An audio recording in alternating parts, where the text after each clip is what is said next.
One of the most important parts of Fallout 3 is managing your health. Making sure you have enough Stimpaks to survive the next group of raiders you stumble across. But what if you didn't have any health? What if any damage at all killed you? Can you beat Fallout 3 without taking any damage? Let's get something out of the way real quick. I did use a console command for this playthrough, but I did it for a reason. You can keep track of your health and manually reload old saves if you get hit. I didn't want to do that, so I used a console command to set my health to 1, a single hit point, so that any damage at all will kill me and automatically reload my most recent save. The end result is the same, it just makes this less of a hassle to deal with. Now, onto the playthrough. Because we can't take any damage, strength and endurance are dump stats. Perception and intelligence are vital. Perception, so that I can see enemies from the maximum possible distance, and intelligence, to ensure that I get as many skill points as possible when leveling up. I also drained luck, maxed out agility, and put the remaining points into charisma. From there, I have a birthday party, go to class, and assign skill points. I went with sneak, small guns, and speech. Small guns might seem like the odd category out, as getting into a firefight is a variable death sentence. I'm playing on very easy, and with a sneak bonus, I have a chance at taking out enemies before they know I'm there. Before we go any further, here's a shot of my Pip-Boy showing that my health is at 1 of 1. It'll be like this throughout the rest of the playthrough. I decided to be a real prick in this run, so I killed Butch's mom, left the rad roaches to devour her corpse, killed Butch, killed Tom and Mary Holden, killed Officer Richards and Officer O'Brien, killed Security Chief Hannon, killed Officer Mack, killed the Overseer, killed Officer Park and Officer Wolf, and finally left the vault. After arriving at Megaton, I sold what I could to Crazy Wolfgang, then killed him and took my stuff back. Killed Mickey, beat Deputy Weld to death, though not before he killed me first, and entered Megaton. My initial goal was simple: get negative karma, and, by any means necessary, accumulate 1,000 caps so that I could get Jericho as a companion.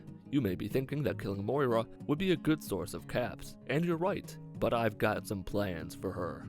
By that point, I was about 650 caps short of acquiring Jericho, so I did what I always do, head straight for Vault 87. Along the way, I once again proved that if you have the higher ground, your enemies don't stand a chance. Fun fact, turrets explode when they're destroyed, and that can be dangerous.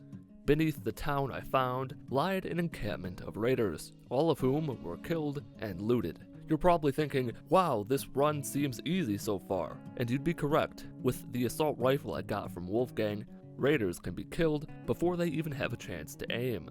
But things are about to get worse. Back above ground were more raiders. These raiders have guns, and they know how to use them. I spent 15 minutes trying to kill them all, and I died so many goddamn times, it's not even funny. After that ordeal was over with, I finally had enough stuff to sell to get up to 1,000 caps. Before meeting Jericho, I struck a deal with Mr. Burke. I convinced Jericho to join me, and it was time for more good old-fashioned violence. I tried to rig the bomb to explode, but you need your explosive skill to be at 25, and mine wasn't. Back to it, Defender Rockwell was the next to die. I robbed his corpse, gave his armor to Jericho, and felt rather confident. So much so that we broke into Fort Independence and massacred everyone inside. That was a lie. What actually happened was that I died a lot for the second time. The reward wasn't worth it, so we continued our journey southwest, leaving Fort Independence for another day.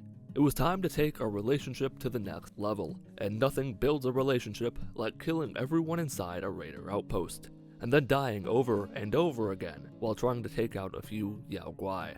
Evil won the day, and then a shocking twist I never saw coming. We hit the edge of the world. The upside was that Tenpenny Tower was within walking distance, and after our adventuring in home invasions, I had leveled up enough to get explosives up to 25, and you know what that means.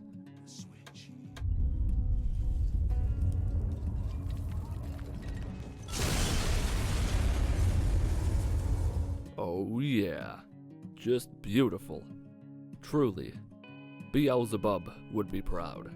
After wiping the tears from my eyes, we continued on until we arrived at Smith Casey's garage. Chinese invaders won, Dad was rescued, not gonna bore you with all the little details here. I fast traveled back to Fairfax Ruins, where Jericho and I killed our first person together, and began heading east towards Rivet City.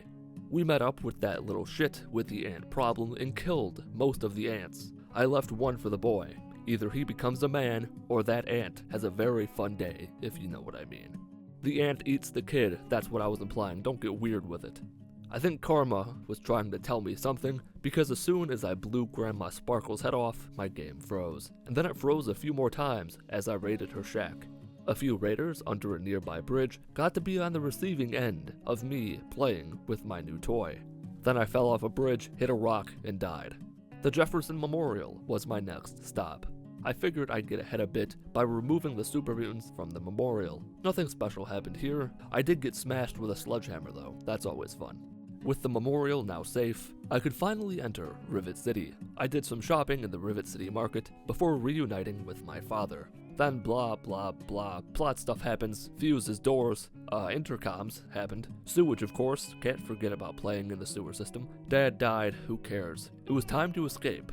Jericho went and got himself killed. So of course I had to go all suicidal maniac with a rocket launcher on the Enclave who killed him. Reloading a save would not be dramatic enough. It actually took a few attempts to kill the Enclave and keep Jericho from dying. I could have went a few saves back, but that's lame. And then it happened again. Jericho got himself in a sticky situation. This time around, I took Suicidal Maniac with a rocket launcher to a whole new level. At long last, we made it to the Citadel, and by we all, I mean myself, Jericho, and Dr. Lee. The other scientists were unfortunately caught in the line of fire. Their sacrifices will never be forgotten. Rothschild gave us the location of Vault 87, and we were off on another adventure.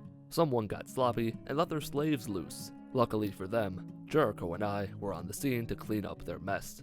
Inside the spooky tunnel of doom and terror, or whatever that little shit in Lamplight called it, I got lost, even though I've done this a million times already. Eventually, I got my bearings and made it to Vault 87. This was about as challenging as you'd expect. Dealing with one super mutant in a confined space can be tricky. Dealing with two or more is a test of your abilities. After talking to Fox, I resorted to dropping a bunch of mines outside a door, opening the door, and running the F word away. It worked pretty well, actually. Plot twist, the Enclave ambushed us. Bet you didn't see that coming. I spoke to President Eden, and convinced him to kill himself and everyone inside Raven Rock. I'm evil, remember? Then I stopped by the Megaton ruins to pick up Jericho before preparing for what's to come. That's right, it's finally time to return to Vault 101 and kill everyone inside. One by one, they met their fate at my hands. Turns out, killing all the Vault Dwellers in Vault 101 is not a way to complete the American Dream quest. What a bummer that was. Oh well, what's done is done. It's not like I could go back in time and do things differently. The fun part's over. It's time for war. I opted out of getting power armor because I only have one hit point. Armor doesn't matter, and because I'm being a dick to everyone every chance I get. As I stood before Liberty Prime, in all of his glory, I thought to myself, surely this thing can die. Well, he can't. This is sped up footage of me trying to kill him. I made the mistake of stepping in front of him and got fucking annihilated. That long-ass waddle towards the Jefferson Memorial went by about as slowly as you'd expect. With some strategically placed and in no way just dumb luck missile shots, Colonel Autumn and his merry men were defeated. I had planned on sacrificing myself the entire time, but before I died, I made sure to drop a dozen mines and a grenade at Sentinel Lion's feet to show her and Jericho just how little I care about them. I inserted the FEV virus, pressed a button, and beat Fallout 3 without taking any damage. Well, sort of. In this long and convoluted branching path of saving and dying, if you were to look at the specific path that got me here, I wouldn't have gotten hit once. This has easily been the most fun playthrough I've done so far. There were a few times when it was tough, but it didn't really feel unfairly tough, not like a stupidly absurd challenge. It's not like you're moving super slowly or can't access your inventory. If you put some thought into what you do, you can pretty easily get through the game. And that's gonna do it for this video about whether or not you can beat Fallout 3 without taking any damage. If you enjoyed the video or learned anything, leave a like. Leave a dislike if you didn't enjoy the video or didn't learn anything. Follow me on Twitter at Mitten Squad. My name is Paul of Mitten Squad. Have a wonderful day.